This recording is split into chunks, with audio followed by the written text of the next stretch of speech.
Gunda's Games! Hello, ladies and gentlemen. Gin here with another League of Legends champion guide for you. Today I've got something for all the goth kids out there. A dark, brooding angel bent on revenge against her sister. This is Morgana, the fallen angel. She's powerful, versatile, and an excellent baker to boot. Join me now to learn how to Morgana. Morgana is an ability power-based mage with awesome crowd control, abilities for engaging, disengaging, protecting your allies, and more, all while dishing out a decent chunk of damage to boot. She can serve your team as either a farming, ganking machine going solo in the mid lane, or as a protective support in the bottom lane against compositions high in magic damage and or crowd control. Before we begin with her abilities, we must first discuss Morgana's basic attack. Her range is very short, one of the shortest in the game when it comes to those classified as ranged. Fortunately, her attack damage itself is fairly high and scales well, so that she should be able to fairly easily get last hits with it. Unfortunately, this means you'll likely have to get in range of your opponent's harassment to do so. Your spells, on the other hand, should easily make up for this. Our fallen angel's passive is Soul Siphon. It's quite simple. She has innate spell vamp. This means that whenever she deals damage with her abilities, summoner spells, or items, she will gain back a percentage of the damage dealt as health. What percentage she gains is based on her level, and yes, this spell vamp stacks with any gained from items. It's quite powerful, giving her tons of sustain in lane and letting her win prolonged skirmishes through attrition. Morgana's Q is Dark Binding, as opposed, I suppose, to Lux's Light Binding. She fires a missile in your chosen direction, which will hit the first enemy it comes across. That enemy takes significant magic damage and is snared for several seconds. It's simple and super effective. This is Morgana's best ability for starting fights or ending ones she doesn't want to be in, as well as generally harassing your opponents. The cooldown is fairly long as things go, so be wary when you use it, as it's your only real tool for getting away from your enemies. It's also important to note that this is in fact a snare, not a stun. That means they can still attack and cast spells and the like, they just can't move. Speaking of not moving, the missile will stop whenever it hits something, so even if you can't see the target, if they are in the bushes for example, you will know if you hit something based on whether or not your missile stopped. Good for checking. Next is Tormented Soil. Ooh, so emo. Honestly, what kind of name is that? Regardless, the ability is awesome. It targets a small circle of ground. Any enemy that stands on it takes magic damage and has their magic resistance reduced each second. The reduction lasts for an additional second after they leave, and, of course, it stacks. With Dark Binding, this forms your basic combo in a fight. Lock them down with Dark Binding and hit them with Tormented Soil for the duration of the snare. Or, if possible, hit Tormented Soil first so that Dark Binding will deal more damage due to the magic resist reduction. Furthermore, Tormented Soil is great for farming and pushing waves. At rank 3, assuming you have even a little bit of AP, the full spell can deplete a wave's caster minion's health entirely. Third is Black Shield. Oh, honestly, it's more of a blue shield. It places a shield on you or an ally that absorbs an amount of magic damage based on its level and scales with your ability power. While the shield is active, which is for either 5 seconds or until enough magic damage is dealt to deplete it, the wearer is immune to all forms of crowd control. This is amazingly powerful, not only for keeping you safe, be it from ganks or simply from your enemies in mid lane, but it's awesome to drop in your AD carry to keep them safe, or high priority targets whose abilities you really don't want to get cancelled, like Katarina or Fiddlesticks channeling for an ability. Finally, our Dark Baker's ultimate is Soul Shackles. Now this is one powerful ability in Teamfight. Upon activation, she latches chains of energy to all nearby enemy champions, immediately dealing magic damage to them. As long as she is latched on, those enemies are also slowed.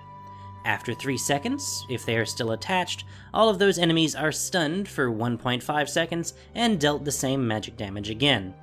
After the ability is activated, they have to go quite a bit farther away to escape from the second activation, almost double the original distance. Good thing they're slowed too. This is exceptionally powerful, especially when combined with other area of effect ultimates that can hold people in place, such as Leona's Solar Flare or Amumu's Curse of the Sad Mummy. It can be combined well even against single targets, locking them down with Dark Binding as you started off and unloading everything to take them down while they're helpless to respond. You can't even cancel the second part of Soul Shackles by stunning or silencing her. The only way to escape is by running or outright killing her. When leveling Morgana's abilities, you have several different options. Obviously, you want to level up Soul Shackles any chance you can, but otherwise, it can vary. If you're playing as a support, Tormented Soil is quite irrelevant for the most part, as your goal is not to deal the most damage or to farm, but to protect your carry and to initiate. Therefore, you want to max out Dark Binding first and Black Shield second, leaving Tormented Soil to languish till last unless you absolutely need it. Generally, one would always take Dark Binding at first level, as it's very powerful in level 1 teamfights.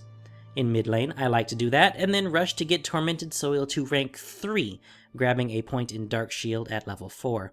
With Tormented Soil at level 3, farming becomes a breeze and you can easily push the lane, allowing you some free time to go gank other lanes or take other objectives. After that point, it's more important to boost your snare's effectiveness, and Dark Binding not only deals more consistent damage, it also is cheaper, and Morgana is mana hungry. Get that to level 5, max out Tormented Soil, and of course get Black Shield last, though if you are besieged by ability power damage, you may take more points earlier. For runes in mid, I take Magic Penetration Marks, mana regen per level Seals, ability power per level Glyphs, and flat ability power Quintessences. This should, in total, give Morgana a ton of extra damage as well as help shore up her terrible mana problems. For Masteries, we do similarly, going 21-5-4, getting as much damage as possible out of her spells, as well as grabbing some survivability in the defense tree and some mana regen in utility. The split may seem a little odd, but the boosts to both health and mana are well worth it. As a support though, we go a more traditional route. Armor marks and seals, magic resist per level glyphs, and gold per 10 quintessences, making sure that we'll be able to survive the laning phase and beyond even though we won't be able to take full advantage of our spell vamping passive. Masteries are again a more traditional 0-9-21. The full works of a support setup, complete with Biscuiteer, cause you gotta take the one with her face on it. And then for summoner spells, I tend to take Ignite and Flash, the former dealing yet more damage, and the latter to either escape or make sure your enemies stay in range when you hit them with the Soul Shackles. As a support, you might prefer Exhaust instead of Ignite as yet more crowd control, or Heal as you'll often be in the thick of the fighting and everyone can always use some more health.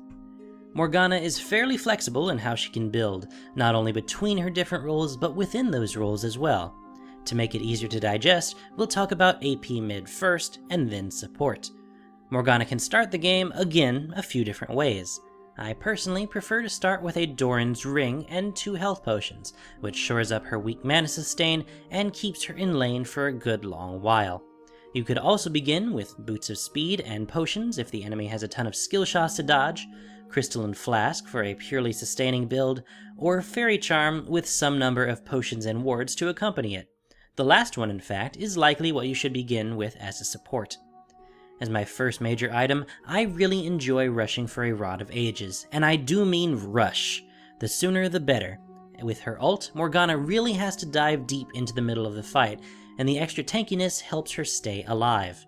Not only that, but it also helps her mana problems, makes her lane sustain nigh on impossible to stop, and makes her harder hitting to boot. If you want to go straight towards damage though, we can skip it. If we want something to help in teamfights that we cannot skip, that's Zhonya's Hourglass. This is a staple on Morgana, regardless of her position. Soul Shackles will continue to tick down to the second activation even while frozen in Zhonya's, so you can dive in, drop your combo, and sit inside your golden lounge chair while you wait for everything to die. A must-have. For boots, we can grab Sorcerer's Shoes to improve our damage output significantly. For maximum damage, of course, the best option is always Rabadon's Deathcap. Put it on and hide all that emo makeup. Abyssal Scepter will make you hit harder and save you some health if the enemy mage is getting a little out of hand. Void Staff is a good purchase if, on the other hand, the enemy buys an Abyssal Scepter or some such against you. Liandry's Torment will not only also give you magic penetration, but it will deal tons of damage based on their health too. As Dark Binding and Soul Shackles both impair movement, this can add tons of extra damage. Lastly, Will of the Ancients stacks well with your passive for tons of spell vamp. In a more supporting stance, we can turn that Fairy Charm into a Philosopher's Stone and pick up Cage's Lucky Pick for extra gold and some useful stats. The stone can turn into either Shirelia's Reverie, which will help your team, but can also be used to keep you in range for Soul Shackles, or into Mikhail's Crucible, which combines well with Black Shield. Did you not hit in time to stop crowd control? Okay, cleanse it away and try again. The pick can become Will of the Ancients, as mentioned before, or Twin Shadows, which will help Soul Shackles, but more importantly, will help your team scout. Speaking of scouting, as a support warding is one of your primary jobs, so a Ruby Sightstone would not go amiss. For shoes, I would suggest Ionian Boots of Lucidity, so as to allow for maximum spell casting. The more likely you're able to engage for or save your teammates, the better. If you have money as a support beyond this point, head towards some of your other AP options. Zhonya's is a staple, of course, and Abyssal Scepter will help make your allies more powerful. Morgana's early game can be rather precarious. All she has in case she needs to make a hasty escape is Dark Binding. Combine that with her incredibly short basic attack range, and you might get yourself in deep trouble as you try to farm. Be extra wary when your Q is on cooldown.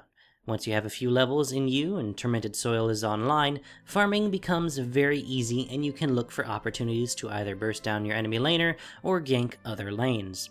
As a support though, you get to rather skip this precarious state. All you'll be doing for the most part is scaring the heck out of your opponents as you toss Dark Bindings at them, locking them down for your ally to kill, or at the very least keeping them at bay so they can farm.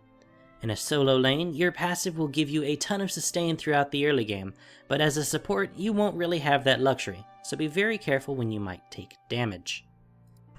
In teamfights, your goal is much the same regardless of role. Look to land a Dark Binding. If you got one, sweet! Your ally should capitalize on it immediately and crush their face in. If they're all clumped together, dive in, cause it's time to lock on the Soul Shackles. Soul Shackles as well is what many people like to call idiot-proof. You cannot activate the ability if there are no valid targets in range. What's cool about that though is that you can use it to check bushes. The icon will light up even if you can't see the nearby targets. Just be careful as its range is rather short. Morgana is an awesome mage for all levels of play. Practice landing those skill shots above all else and you will lead your team to victory. So with that, thanks for watching everyone. If you have enjoyed this guide, please let me know by hitting the like button. Speak up in the comments below if you have advice or questions. We're all here to learn. Subscribe for future content, including champion guides, gameplay guides, and other possibly not lol content. Follow me on Twitch for streams, and Twitter and Facebook to see what else is going on.